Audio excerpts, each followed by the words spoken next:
Welcome to Jerry's Fish Room. Alright guys, welcome back to Jerry's Fish Room. Thank you so much for joining me this week. Appreciate all of you that have subscribed to the channel. For those of you that have watched my videos and those of you that have left comments, man, I really enjoy it. That's one of the fun parts of doing this, is the interaction I get to have with you guys. And so thank you so much. Just keep leaving those comments down there. Keep liking the videos. Keep supporting the channel. I am so appreciative of the support that you all have given me so far. So this week we are going to jump in and we are going to go do a dirted tank. Now I know I've been talking about it for a while. Finally I've gotten things settled down enough where I undertook that project this week. It is going to be in the 29-gallon tank. This 29-gallon tank that I've set up, I've talked about it before. I have it set up for a angel breeding project. So I've been working with Consolidated Fish Farms, who is my channel sponsor now. So that is such exciting news that Dan Connor, Consolidated Fish Farms, has come alongside me and will be helping, and we'll be working together talking about maybe some different projects that I can do. But I'm so excited, so stoked, so excited for it. He's going to be sending me 4 angels. And we're going to try to get them paired off and go through that process of breeding and raising them. As you guys know, if you checked out my video last week, I've got a new surprise already. We've got about 200 fry, and they are doing well. Started my first brine shrimp hatchery, and things are rocking and rolling. Absolutely loving it. I'll also be putting out an update later this week concerning the ick problem that I had with my green terriers, Jack Dempsey's, and electric blue Acara. So, but everything, just a precursor, everything's doing great there. So, all right, guys, I'm going to stop rambling and let's go do this tank. Alright guys, so this is the 29-gallon tank, which I'm going to turn into a dirted tank. As you can tell, it's been kind of used as a quarantine tank, and so we're going to go ahead and get started. I drained it all out, and going to go ahead and put some Belamax here on the background. Got this tip from Ben Ochart, absolutely loved it. Just very simple to apply. You know, you just kind of have, it has some lines on the back of it, so you kind of measure it out, cut it with some scissors. I cut it a little long, so that way I have a you know, real good opportunity to make sure that I trim it up nice and clean. And then I take a little bit of a rag, wet rag, wipe it down, get all the junk off of it, and that kind of helps make sure. It's kind of like putting a screen protector on a phone. Then I put a little soapy water, that's part of the directions, and then just laid this Velamax out. Actually peel off the back, and then lay it on. You can tell it's pretty glossy. That's the side that goes to the glass. Lay it out there nice and flat, as flat as you can. And then grab a squeegee. I happen to be in the duck industry, and so we have these things laying around at the shop, so I borrowed one, and absolutely just loved it, just being able to work out the air bubbles. Again, a lot like just putting a screen protector on a phone. And then once you get that done, just kind of take a razor knife, trim up the edges, make it look good. Again, you know, had a little trouble right there on the corner or on that edge, getting that flattened out. So with that being said, guys, just again, trim it all up nice. But when you see this, the product is really good, and you can change it. You get tired of the black and you want to do something different, and you're not stuck like you would be if you painted the back of it. Absolutely, again, just can't say enough about it. Alright guys, so we're outside here in my garage with the potting soil and the black cow and all the different stuff.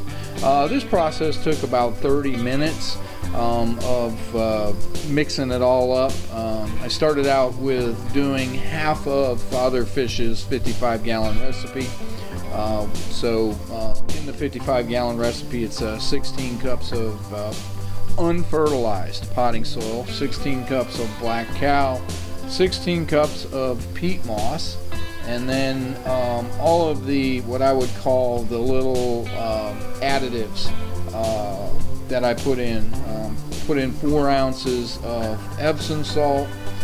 We put in a half a cup of blood meal, 2 ounces of Osmocote, half a cup of iron oxide, half a cup of baking soda, half a cup of diatomaceous earth, and 1/3 cup of lime. Now the one thing that's not in this recipe that Father Fish puts in is the worm castings. I did not have any, so I put in some blood meal, and I put in some bone meal. So that's kind of the mixture that I ended up using. So again, this is kind of a unique thing. I would go check out Father Fish's videos on the dirt recipe or making this up. He gets into a lot of the science a little bit behind each of the things that go into this recipe and what they do and what the purpose of each one is. I just absolutely, again, just am blown away at the many different things and different ways that you can do fish and plants. You know, this is a little bit, if you look a lot of these items in this recipe, they're very similar to things that you would throw in your potting soil or mix up for your vegetables or you know, all kinds of different plants. You'll notice here I'm putting in some more black cow and some potting soil. I kind of made a mistake as I was trying to create half of a 55-gallon recipe. I put in the half amount of both peat moss, the black cow, and the potting soil, but then I just put in the full amount of everything else.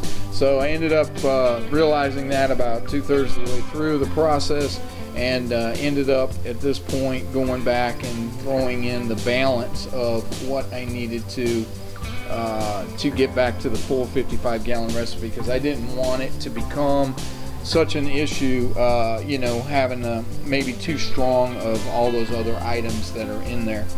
So I'm in here now just mixing it up with my hands, and we're going to get into adding some water here shortly as we are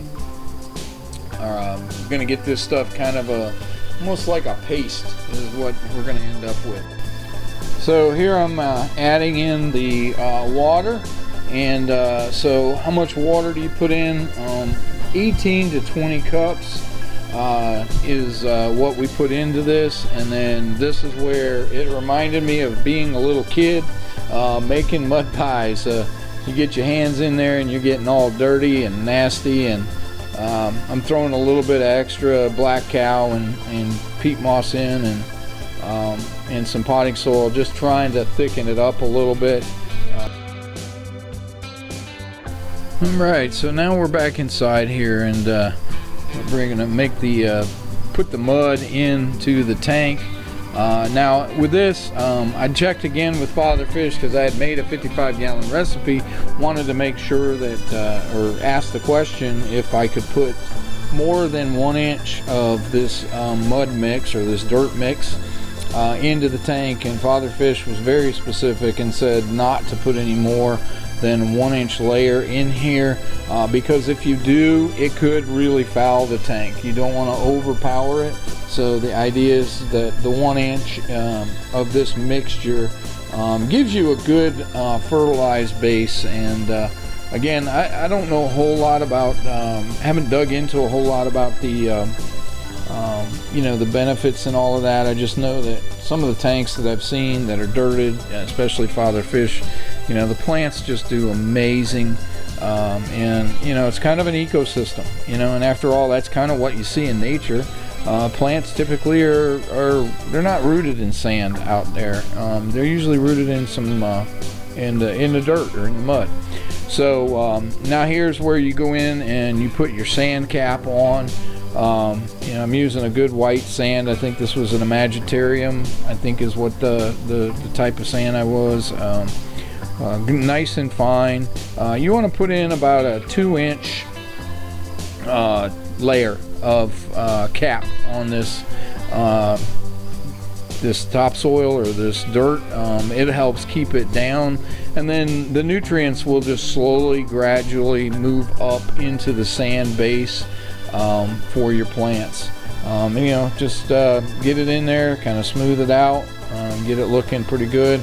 I'm a little bit of a perfectionist there, so put the tape measure on it to make sure my cap was right around 2 inches. Wanted to make sure I had enough sand, and then began to the process of partially filling the tank with some water.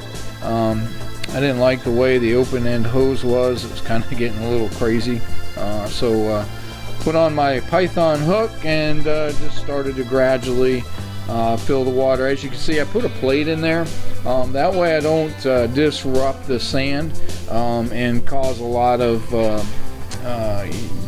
stuff getting up into the water column. So when I filled up the tank, or started filling up the tank with water, I just came up about an inch or so above the sand line in order for me to come back in here now and, as you can see, start to plant some plants. Now these are some stem plants, some leftover stuff. Things have been pretty sparse right now in my area for trying to get plants. I don't know if it's got anything to do with supply chain, or, you know, I know winter that a lot of the plants, you know, the plant companies or whatever don't produce a lot, and so I'm putting in some leftover stuff for now, just to kind of get this thing started.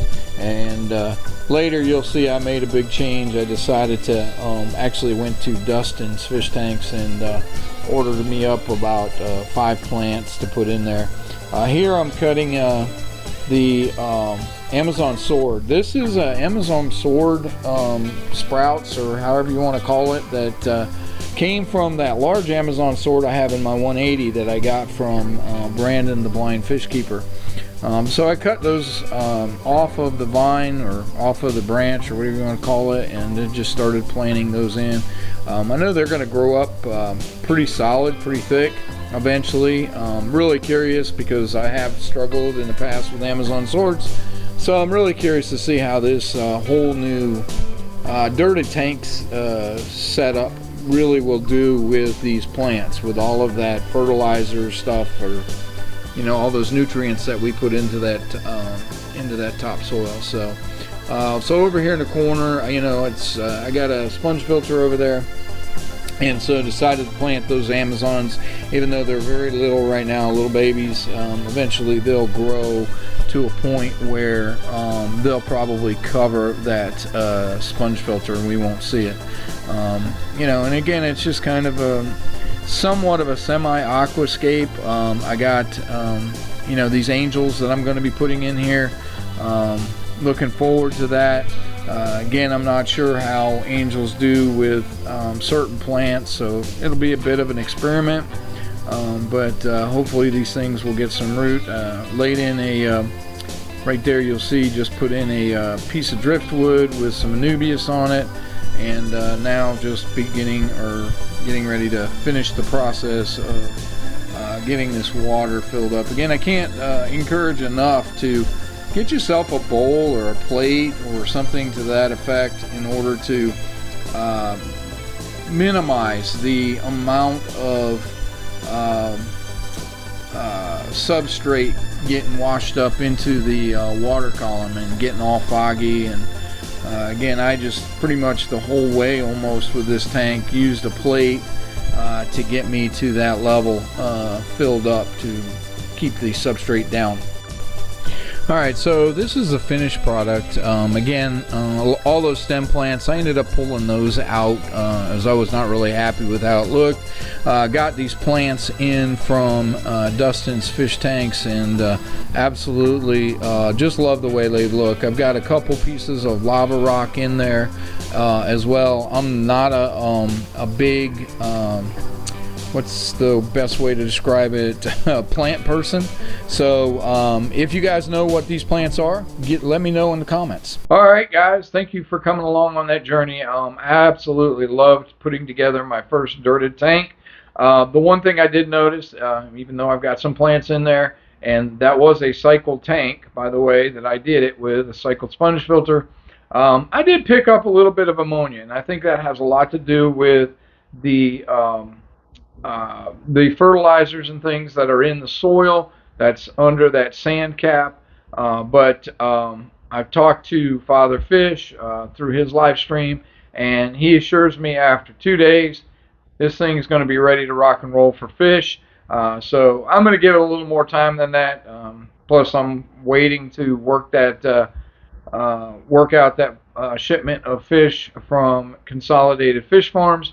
And so when I get that in, naturally we'll do the unboxing. We'll put them in there. But guys, I hope you liked the video this week. I hope it was informative.